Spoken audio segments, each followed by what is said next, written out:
Abusia amanebo kesiye abetoja efa Ghana ye Vice President Nana Opoku Ajiman. Nansemua ena ne hododo no na ye dini kopie mu ewo University of Ghana Medical Center. Oho na ye Vice President Nana Ajiman wontimi and responded to treatment eyi.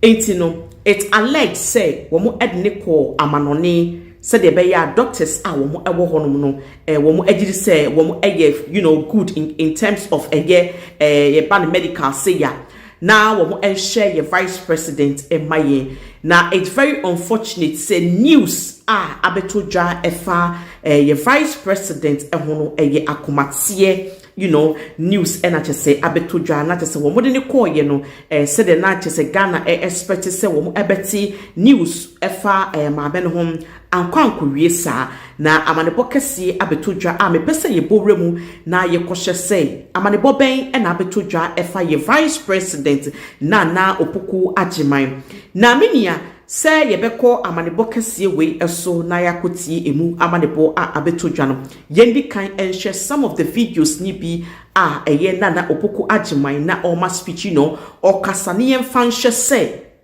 comparing to the abetoje na apomudin ewo ho anasa sebu na apomudin eni ho na wo force no edne koye vice due to pressure ne ade no na chese de esi enti uma yen hwe video kakra bi from Nana Opoku Ajiman ni emura amanebo kese a chese abetoja emu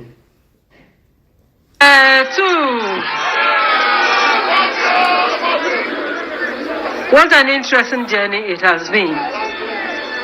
And nobody sets out on a journey by herself or even by himself.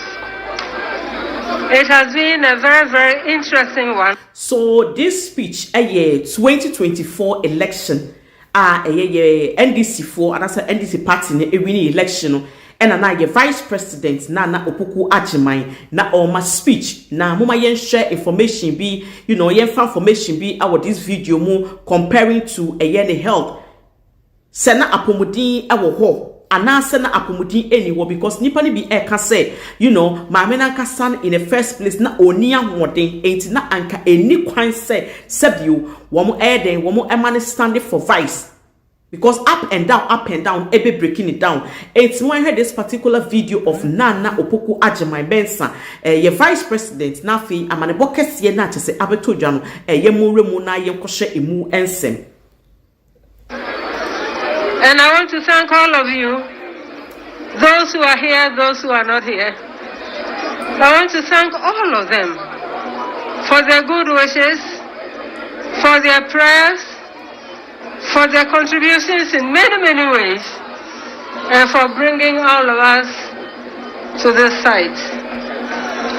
All I have to say is thank you very much. Thank you very much. I say no wo share Vice President Nana Opoku Ajiman wo share ne kasemu a wutimu say maame no ontiapo wutimi hu say maame no ontiapo though say say wunyini a do from 50s 60s now the probability say yade nketinketin bi be ha wo no is high because of aging but maame no in question na oba be ye Ghana Vice President na ahwodin ho.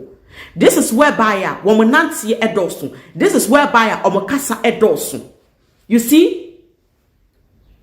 For everything you have done and whatever you did, as our chairman has said, the fun is over, the work is about to begin. And as we journey together, we need to realize that we have to move forward also together. Again, I want to thank you.